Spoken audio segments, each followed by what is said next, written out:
Hello friends, आज new chapter start करेंगे जिसका नाम है bills of exchange. Bills of exchange होता क्या है, पहले इसके बारे में हम जानेंगे, फिर उसके क्वेश्चन को पढ़ेंगे। चलिए देखते हैं बिल्स ऑफ एक्सचेंज है क्या। बिल्स ऑफ एक्सचेंज, एक्सचेंज का मतलब होता है बदलना। एक्सचेंज का मतलब क्या होता है? एज ए बदलना। बिल्स ऑफ एक्सचेंज, बिल के बदले हम कुछ बदलेंगे। एक तरफ बिल मिलेगी और दूसरी तरफ क्या मिलेगा वो बताया जाएगा। तो सिंपल सा इसको पढ़ने पहले हम एक छोटा सा एग्जांपल देते हैं आपको। आप कोई मार्केट में एक प्रोडक्ट परचेस करने जाएं तो उसके बदले क्या बदलते हैं आप? गुड्स के बदले कैश। फॉर एग्जांपल ये मार्कर, हम इस प्रोडक्ट को यानी इस मार्कर को परचेस करेंगे, उसके बदले हम क्या देंगे? As a cash. मतलब हमने इस मार्कर को लिया और उसके बदले क्या दिया? कैश। एक्सचेंज हुआ, गुड्स के बदले कैश, कैश के बदले गुड्स, एक्सचेंज। इसी को हम लोग बोलते हैं एक्सचेंज। यानी बिल्स ऑफ एक्सचेंज क्या है?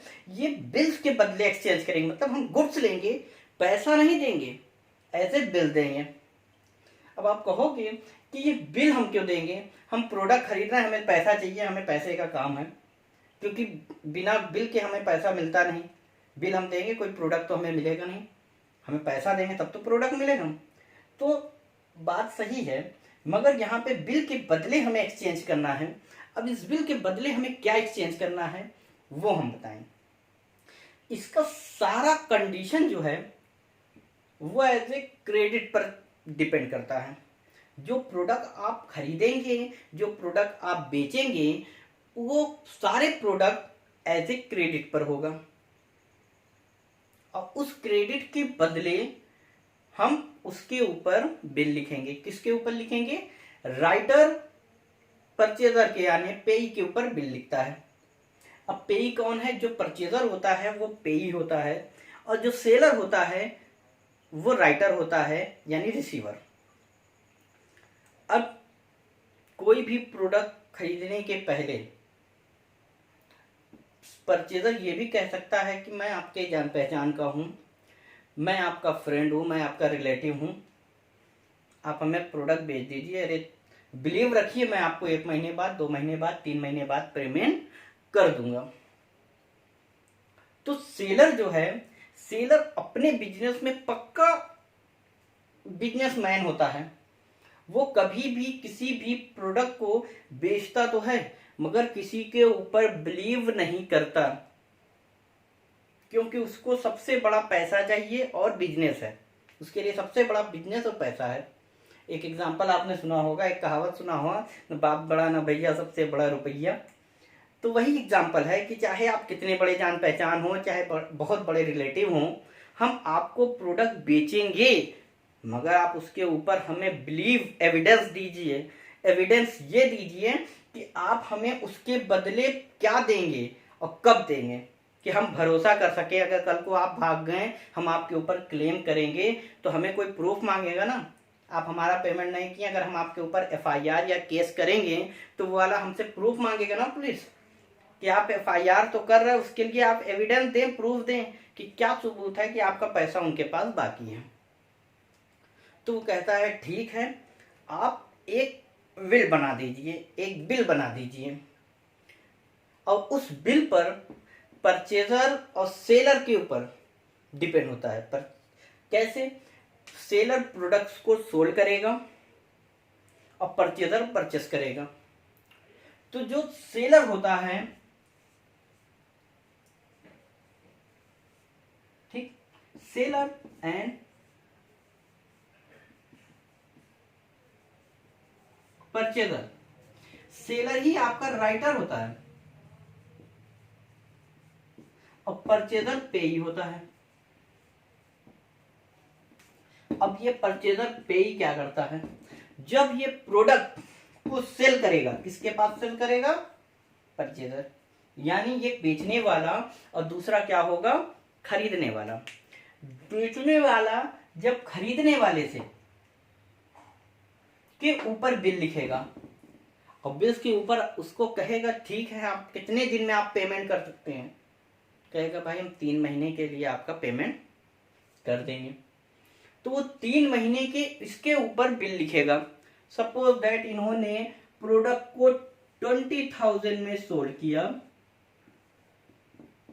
तो ये 20,000 के पे ही हो जाएंगे। और 20,000 के ऊपर ये एक बिल लिखेंगे। कौन लिखेगा? सेलर। अब समझिए ये 20,000 की बिल जो लिखेगा इनके ऊपर, तो एक सिग्नेचर भी लेगा। और कौन सिग्नेचर लेगा?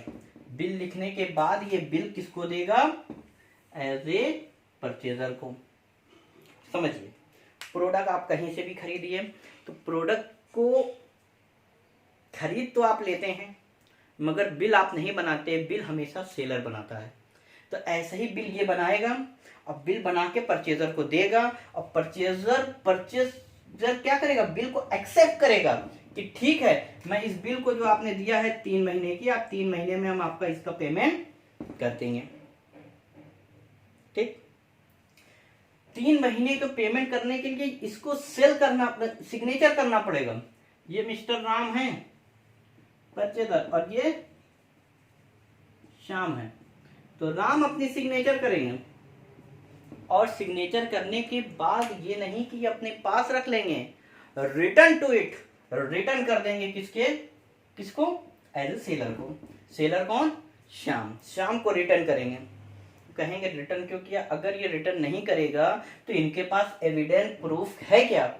ये कल किसको मांगेंगे पैसा? अगर ये अपने पास परचेजर बिल भी रख लेगा, प्रोडक्ट भी रख लेगा, तो सेलर के पास प्रूफ क्या है कि ये इनके बकायेदार है, ये इनसे पैसा इनको लेना है।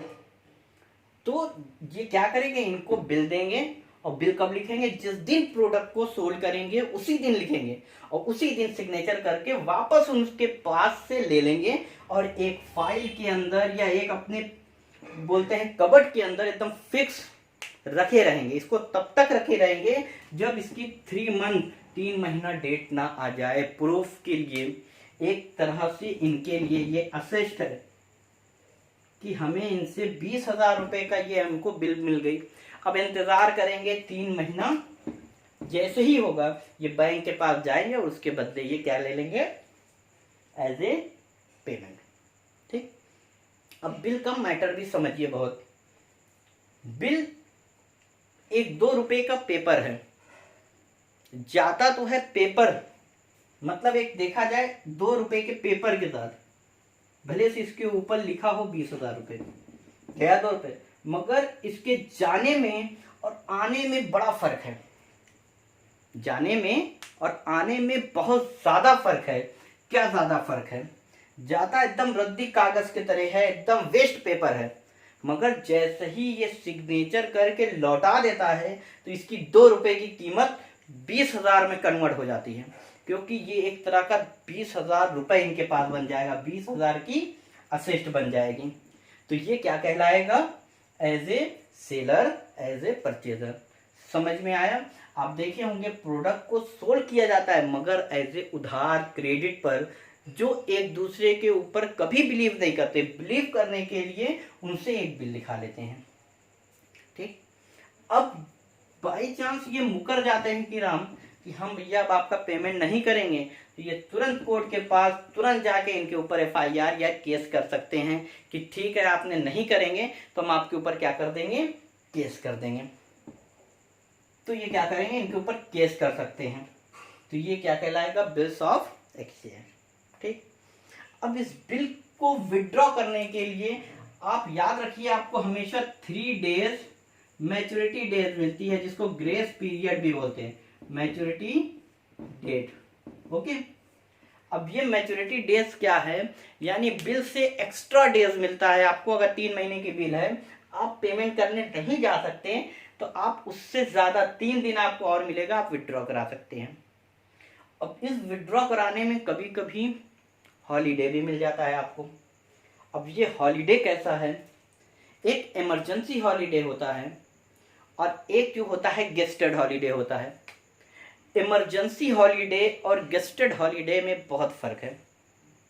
इमरजेंसी और गेस्टेड हॉलीडे क्या है? गेस्टेड हॉलीडे फिक्स होती है कि इस दिन जो है बैंक है, सारे इंस्टीट्यूट है, बंद रहेंगे। हमें पेमेंट बैंक से लेना है तो बैंक उस दिन बंद रहेगा, यानी उस दिन छुट्टी है, उस दिन आपको पेमेंट नहीं मिल सकता। 15 अगस्त, 2 अक्टूबर, 26 जैन, ये सब क्या है? ये गेस्टेड हॉलीडे। ये आपको पता है कि इस दिन आपका बैंक बंद रहेगा, तो उस दिन पेमेंट नहीं हो सकता, ये आपको पहले से पता है। तो ऐसी कंडीशन में अगर आपका उसी दिन डेट आ रही है, मैच्योरिटी विड्रॉ डेट, जिस दिन आप पेमेंट आपको मिलना है उसी दिन आ रही, तो आप दिमाग में और ध्यान में ये रखिए कि आपको उसके एक दिन पहले ही पेमेंट करा लेना है। बैंक कर भी देगा, क्योंकि बैंक को खुद पता है कि अगर हम एक दिन बात करेंगे तो इस बिल जो है डिसऑनर हो जाएगी, खराब हो जाएगी, उस दिन बैंक खुला नहीं रहेगा। ये क्या कहलाएगी? Gazetted holiday. Emergency holiday. Emergency holiday क्या होता है? एक बैंक बंद हो गया, हड़ताल हो गई, लॉकआउट, हड़ताल हो गई, स्ट्राइक, तालाबंदी हो गई, लॉकआउट हो गया, पता चला गवर्नमेंट ने ऑर्डर दे दिया, प्रधानमंत्री ने, पीएम ने यहाँ के ऑर्डर दे दिया कि आज के दिन ये बंद रहेगा, एक बैंक, तो वो क्या है? Emergency holiday. पता चला कोई नेता है या कोई भी ऐसे क्राइसिस आ गए जो एक्सपायर हो गए, ऐसी कंडीशन में जो हॉलीडे होगी उस हॉलीडे को हम बोलते हैं इमरजेंसी हॉलीडे। तो याद रखिए, आपको इसके बारे में पहले नहीं पता था, एक बैग पता चला, अब आपको कल पेमेंट करना है और शाम में खबर आ रही रात में 8 बजे न्यूज़ पे कि आपको कल ये बंद रहेगा। आपको जब ये पता अब चला है, कल सुबह नहीं पता चला था, तो अब याद रखिए कि बैंक इसमें आपको एक दिन बढ़ा के देगा। मतलब आज आपका कल बैंक बंद है और कल ही आपकी डेट है, तो आप घबराने की आपको ज़रूरत नहीं है, आपको अगले दिन इसका पेमेंट मिलेगा, एक दिन बाद। तो ये क्या कहलाएगी? इमरजेंसी हॉलीडे में। बात क्लियर हो गई होगी। अब आपको समझना है कि ये बिल्स ऑफ एक्सचेंज कैसे चलता है, ठीक है? आपको इसको सॉल्व करने के लिए, इसको पढ़ने के लिए, इसको समझने के लिए सबसे पहले डेट को बहुत ज़्यादा से वेरीफाई कर लेना है, और ये भी वेरीफाई करना है क्या हमें जर्नल एंट्री आ रही, सेम जर्नल एंट्री है, सेम जर्नल एंट्री के प्रोसेस हैं, बस रूल रेगुलेशन आपको पता होना चाहिए।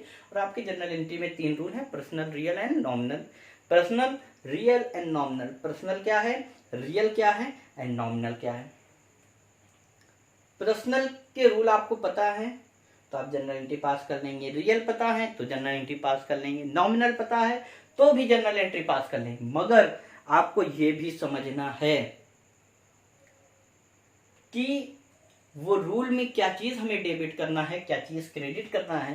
बस इतनी चीज़ अगर आपको पता होगी तो बिल्स ऑफ एक्सचेंज बहुत आसान है, बहुत इजी है, आप बहुत आसानी से इसको सॉल्व कर सकते हैं। इसे हम लोग क्या बोलते हैं? Bills of exchange. ओके, अब डेट में क्या डेट हमें समझना है।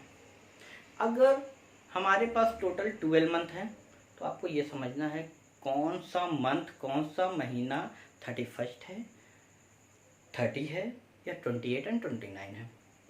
तो आप जानते हैं फेब 28 29 का होगा, लीप ईयर आ गया तो 29 बन जाएंगे, और लीप ईयर नहीं है तो 28 रहेंगे। दूसरी चीज़ आपको ये भी समझना है कि आपके 31 के कौन से मंथ हैं। जैन है 31 के, मार्च 31 के, अप्रैल 30 के। तो ये तो आपको याद करना है, उसी के अकॉर्डिंग उसी के अकॉर्डिंग जर्नल एंट्री आप सॉल्व कर सकते हैं। ठीक, फिर से समझिए, सेलर परचेजर के बीच में जो कॉन्ट्रैक्ट है, जो रिलेशनशिप है, वो रिलेशनशिप सिर्फ परचेजर और सेलर की है। यहाँ पर बिजनेस जो होता है वो रिलेशनशिप, पर्सनल रिलेशनशिप को कोई इंटरफेयर नहीं होता, यहाँ बिजनेस रिलेशनशिप होता है। आप लाख हमारे रिलेटिव हैं, पर्सनल रिलेटिव हैं, यानी आपका मेन हमसे रिलेटिवशिप है, इससे कोई मतलब हमें नहीं है। हमें बिजनेस रिलेटिव देखना है, तो उसके ऊपर जो बिजनेसमैन है, जो सेलर है, वो किसी के ऊपर बिलीव नहीं करता। उधार प्रोडक्ट बेचता है तो उसके बदले एविडेंस ले लेता है। अगर एविडेंस आप देंगे तभी आपको प्रोडक्ट वो सोल्ड करेगा।